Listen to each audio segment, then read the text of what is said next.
And now another informative and interesting episode of The Mark Bishop Show on the Tucson Business Radio X network. Here's your host, Mark Bishop.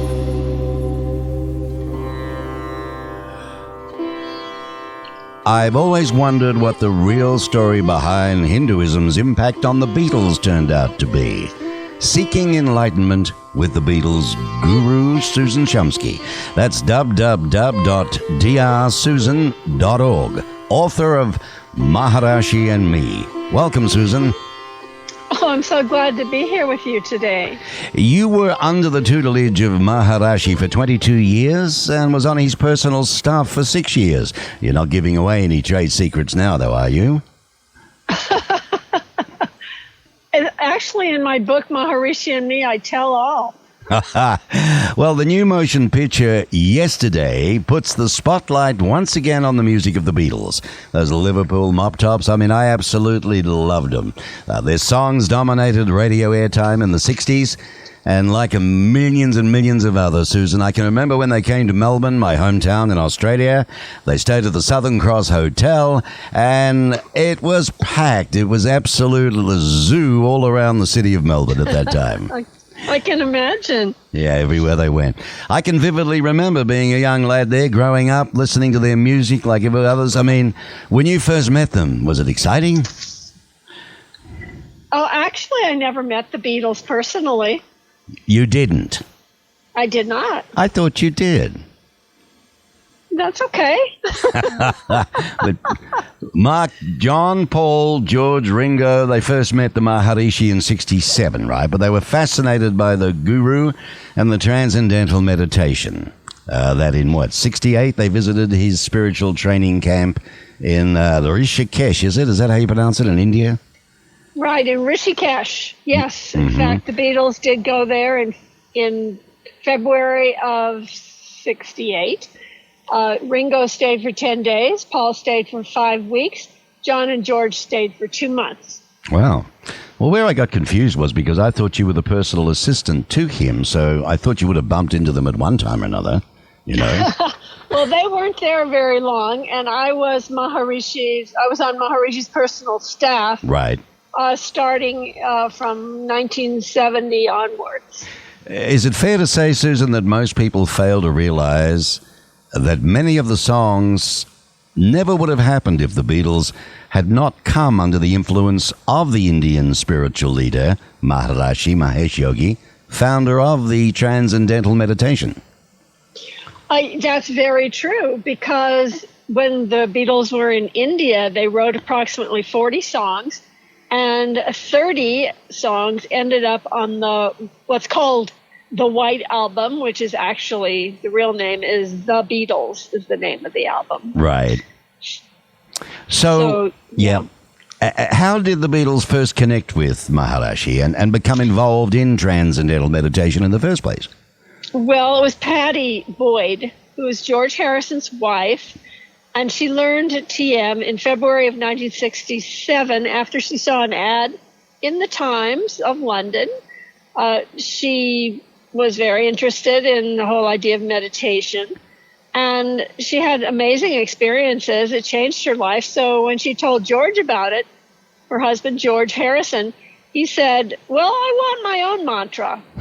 So what he did was got tickets for the Beatles to visit Maharishi's lecture that he was giving at the Hilton Hotel, August 24th, 1967.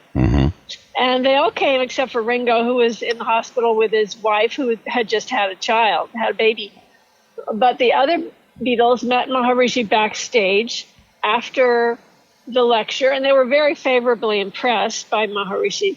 And they expressed to him that they had been seeking a very spiritual experience, a highly spiritual experience for a long time, but they tried to do it through LSD and other psychedelic drugs, but that wasn't really working out for them. And so Maharishi invited them to learn transcendental meditation, and the Beatles wanted to learn directly from Maharishi. So he said they could come to this retreat that he was doing in Bangor, North Wales, which would be starting the very next day. They would have to travel up on the train with him. Right. So that's what they did. They went on this train and the Enlightenment Express. They went up to Bangor, North Wales. Right. And that's where they learned to meditate. They were going to stay at the retreat for 10 days, but they ended up staying only a couple days because, unfortunately, on August 27th, that's when Brian Epstein died. So Right. they had to rush back to London for his funeral. So from your perspective, Susan, how were Maharishi and Indian culture able to influence their music at that time, do you think? Well, as far as the music, it was the movie Help, where George Harrison first encountered Indian instruments such as the sitar. They played in the film for maybe about, these Indian musicians played for probably about 3 or 5 seconds in the movie. But they were on set, and George was very interested in these instruments. And not too long after that, he sought out Ravi Shankar, who was the most famous Indian musician at that time. Yeah, beautiful sitar player, yeah. Oh, yeah, beautiful. And so he studied with him, and he tried to master the sitar, not really very successfully. But he did, the sitar ended up first on the song Norwegian Wood. Yes, I remember that. That was the first pop song ever, a rock song ever, to have a sitar in it. And that was the beginning of what was called raga rock. Ah, okay. So what do you think the meaning of such songs as Revolution and Blackbird mean then? Okay, so these were a couple of the songs that the Beatles wrote while they were in India, and they were greatly influenced by Maharishi. Revolution, for example, people think, well, that's about the political climate of the 60s and all of that. And yes, it is partly about that. But mainly it's about something called the Maharishi effect. Maharishi used to always say that in order for the forest to be green, the trees must be green. In order for the world to be at peace, individuals must be at peace. And that makes a whole lot of sense, because how can we have a peaceful world if we don't have peaceful people in the world? Well, that's logical, isn't it? And so Maharishi believed that in order to create world peace, what he needed to do is get as many people as possible to meditate, because then they would vibrate peaceful vibes into the atmosphere. Right. So what he did is he sent hundreds of meditators to war-torn areas and crime-ridden areas, and he would have them meditate in large groups together. And then he would have his scientists do statistical studies. And he found out that the crime rate would go down and the war would subside during the time that people would meditate in large groups in these areas. Wow. And he believed that really you only need a small percentage of the population to meditate together in order to create world peace. So this was called the Maharishi effect. And in the song Revolution, John sings, you say it's the institution, but you better change your mind instead. And that's what he talked about. And he talked about that a lot, right. John Lennon. Not just in this song, he continued to talk about it years and years after that, about the idea of changing your mind is the only way that we can change the world. Right. And he got that from Maharishi. So there you go. I mean, I think Lennon was ahead of his time, certainly. Oh, definitely, yeah. Let me ask you this. I mean, I think you've touched on it really already going back for Epstein's funeral, but what are the reasons the Beatles left Maharishi in a huff? I mean, did it involve, the story of Mia Farrow, another of his followers in any way at all? Well, it really had nothing to do with Mia Farrow, because Mia Farrow left India, by the way, very happy, very pleased, right. No resentment or anything. She left India on March 7th because she had to get back to the West. She had to go to London to star in this movie called The Secret Ceremony with Elizabeth Taylor. So she had to leave, and she left. No big deal. That was a month before John and George left, and it had nothing to do with their leaving. There were 3 main reasons why John and George left India in a huff. And one of those reasons had to do with a film deal gone south. Oh. And that is that the Apple Corps and Neil Aspinall and the Beatles they wanted to do a film about Maharishi and TM and Maharishi's guru. Right. And Maharishi gave them exclusive rights to do this film. But unfortunately, he had given exclusive rights to someone else previously. Oh, that's not And nice. that was Four Star Productions of Hollywood. Right. And they arrived in the ashram on April 4th with a signed contract and a lawyer stating in that contract that they had the exclusive rights to film Maharishi for the next 5 years. Right. Well, the Beatles wouldn't have been happy with that, yeah. Then their film crew showed up in Rishikesh, the four-star film crew, not the Apple film crew. No. Because even though the Beatles had told them to come back and start filming, they hadn't gotten there yet. They were actually in New Delhi. But the four-star film crew showed up. And one morning, it was the morning of April 10th, when John Lennon opened the door to his bungalow, and he was bleary-eyed and bedheaded, and he opens the door, and what does he see in front of him in the courtyard? A cameraman and a director. The camera pointed at him, and the director yelling, "Action!" Right. And so George, knew nothing about it. George, they knew nothing about this other film. And they got infuriated. They refused to leave their rooms. They would not go to the lecture hall where the cameras and the lights were set up. And then they began to think about how they felt Maharishi had been using them, starting with the record that Maharishi produced, which on the cover it said the spiritual teacher of the Beatles without their permission. Right.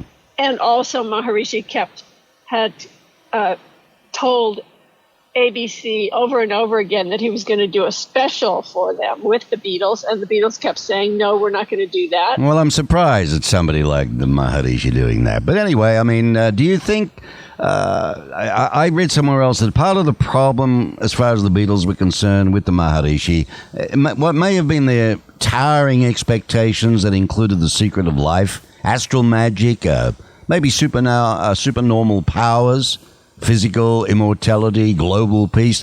I mean, all of this in a short time, like a month? Yeah, they definitely were very unrealistic in their expectations about what they would get, and also unrealistic expectations about Maharishi thinking that he was a god or something. Right. He was just a meditation teacher, and that's what he told the Beatles. He said, don't treat me like a god. I'm not a god. I'm just a meditation teacher. So they had these ideas in their head, right. and so, you know, when you have ideas like that and you put someone up on a pedestal, eventually they're going to fall off the pedestal. This podcast interview is with Susan Shumsky. If you'd like to look at her website, God, there's a lot of stuff on it, I tell you. I spent hours on the thing, www.drsusan.org. She's the author of Maharishi and Me, Seeking Enlightenment with the Beatles Guru. You've written some, 17 books, spent more than 50 years teaching thousands of people meditation, prayer, affirmation, and intuition. Where have you traveled? Give me an idea globally. Oh, I've traveled a lot globally to many different places because I also have a travel company, and I take people to sacred destinations worldwide, and also that's lovely. We do these cruise ship seminars. Really? I do holistic seminars on board cruise ships. So, for example, my next one is called the UFO Cruise, and that'll be coming up in October. Really? Interesting. Yes. Interesting. I'd like to learn a lot more about that, I'll tell you now. But, you know, one doesn't link cruise shipping with holistic... but why not? I mean, it's not as if it's anything unusual, right? Well, yeah, it is kind of unusual that we do have these seminars on the ships, but it's very relaxing to be on a cruise ship. So kind of like you're being rocked all the time on the waves of the ocean. It's when you peaceful, talk about nice. sacred places, Susan, around the world, it's unique. Yeah. It's rather niche travel there. I do trips to down under, to Australia. I take small groups of people that really want to see Oz and New Zealand because I'm from down under, of course. So I can relate to that. But give me an idea of a couple of examples of where you would take people to these sacred places. I mean, does it automatically include shrines and what have you? Give us a sample. Well, for example, Machu Picchu, Peru is one of the places. Every year we have a tour going there in June for the solstice, the June solstice. And that's a wonderful place to visit on top of this mountain, an ancient Incan site. That's one of the places. And other places like the Egyptian pyramids, India, different places in India, but mainly the Kumbh Mela. I've done a lot of tours to that big festival in India. Oh, okay. Now, you're a multiple award-winning author. Your books have been published in several languages worldwide, and there were several number one Amazon bestsellers, a sought-after media guest, you're a highly acclaimed professional speaker, and Shumsky, well, you've done over 700 speaking engagements and over 1,000 media appearances since her first book was published. And I think that was including Women's World, GQ, Cosmopolitan, Los Angeles Times, The Washington Post, William Shatner's Weird or What? Now, what was that like, for heaven's sake? Huh? Yeah, William Shatner had a show called Weird or What, where he'd investigate strange occurrences and so on. So, yeah, I appeared on that show. Interesting. Well, there's a lot on your site. I noticed that. Now you can add the Mark Bishop Show. Who? Listen, just before we go, your movies, 3 Magic Words and The Illumined Ones. Tell us about that. I also have been in a few documentary films, and the upcoming documentary film, The Beatles and India, I'll be appearing in that one as well. The other 2 films were spiritual films, holistic kind of films. Talking head kind of films. Okay, all righty. And I noticed on your site, too, you had Welcome to Divine Revelation. It's a spiritual self-empowerment program. You learn to meditate and to contact the divine presence directly without going through a middleman. I don't quite get that. Well, yes, I teach a method, a meditation method, where you can develop your intuition, your clairvoyant, clairaudient, clairsentient ability, and your ability to listen to what I call the still small voice within, which is basically our own intuition, where we tap into that aspect of our being, which you might call the higher self, which can communicate with you, answer your questions, give you healing, wisdom, and inspiration. Yeah. And basically change your life in very dramatic, profound Interesting ways. I need to do very it. Positive. I need to do it better or more professionally or learn, because every time I do it, I get the wrong answers. Particularly when I've tried, dowsing anyway, or not dowsing, but using a pendulum more so. Yes, a pendulum per se, but that's still called dowsing, isn't it, regardless? It is, yeah. As a matter of fact, one of my books teaches dowsing, my book called The Power of Auras. The Power of Auras. You how to use those tools, those intuitive tools.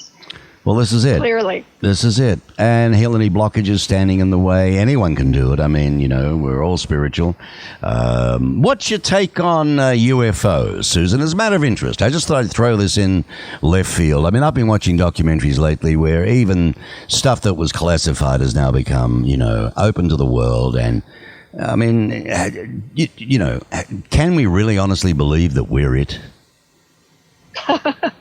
Well, it would be kind of silly for us to think that we're the only planet in the universe. The universe is a really big place. yeah, but I mean, with real life and so on and what have you. But have you seen any yourself? No, I've never seen a UFO. I don't really have any desire to see UFOs in particular. Interesting but take on that. One of our tours to Peru, there was a UFO that came by. when we were on Amatani Island in Lake Titicaca. So yeah, I take that back. There was one seeming UFO light in the sky that was acting very strange. One time. So one can manifest the deepest heartfelt desires and fulfill one's divine purpose and destiny. I think if more people really knew what the devil they were meant to be doing and why they're here, instead of, I think that's one of the biggest questions there is. Can a lot of this stuff be undone with transcendental meditation? Well, okay. First of all, I don't practice transcendental meditation. I used to when I was in the ashram for over 2 decades, and I studied with Maharishi and all of that. But now I teach another form of meditation that's called divine revelation that I personally liked it better, so I started teaching that instead of TM. Can you define it for me? Can you just, help me to understand what's the difference between the two? Right. And by the way, transcendental meditation is a great technique, and I still tell people to do it. I advise people to practice it, particularly if they are beginners. So transcendental meditation uses a mantra, which is a sound, ancient sound from India that you use in your meditation that helps you to go very deep within and to get into a very relaxed, quiet, peaceful state that we call transcendental consciousness. And in India, they call it samadhi. They call it nirvana in the Buddhist tradition. They call it satori in the Zen Buddhist tradition. So by using this mantra, it helps you to get into that expanded state of consciousness that's very profound and deep. The method that I teach, which is called divine revelation, that's a method where you have that same experience of transcendental awareness, but you also learn how to listen to the inner voice, how to have conversations with God, how to truly connect in a personal way with a personal deity or with your higher self, and how to have these ecstatic experiences of divine love, and how to use this question and answer, this dialogue with spirit in a very practical way in your everyday life to solve everyday problems. So it's very practical. Interesting. Very interesting. Yeah. So I'm going to go back to your site and read a little more. And I recommend listeners do too. It's, what was it again, Mark? Well, it's www.drsusan.org. O-R-G. All right. So the new book is called, let's have a look, Seeking Maharishi? Enlightenment. Yes, Maharishi and Me. All right, Seeking Enlightenment with the Beatles. Guru. Susan Shumsky. And it's on Amazon, right? Sure, yeah, definitely. Okay. And you can get an audio book, you can get Kindle. The audio book, that'd be interesting. Who did that? Who did the voice for that? An actress. She did a good job. Her name is Laurel Merlington, I believe. Interesting. Like Interesting. Yeah. And that came through where? Which company? Brilliance Audio. Brilliant Audio. They're online, are they? I could look them up? Yeah, absolutely. Well, you can, on Amazon, you can get an MP3, you can get CDs, you can get the hardbound book. There's several Kindle, you can get all those types of different media in order to read the book. No, I'd love to get into that business myself. That's why I'm asking. I'd like to read a book or two. So yeah, it's great. I love audiobooks. Audiobooks, right? Them in the car. Brilliant Audio, it's called, is it? Brilliance Audio. Brilliant Audio. Brilliance Audio. All right, Susan, thank you so much for taking some time out, and it's been a pleasure speaking with you on the Mark Bishop Show. And keep an eye open. You never know what you're going to see out there in life, right? That's for sure. Thank you, Susan. Take care. Thank you. Bye-bye now. Bye. Bye for now. Lovely lady, Susan Shumsky. I trust you enjoyed that. And we're going to find out more interesting people, by all means. I love interviews like that. So if you know anybody that you really feel would be great to be interviewed, let me know, will you, here at the Mark Bishop Show? It's easy to do. I'm online. And send me an email, mark@themarkbishopshow.com.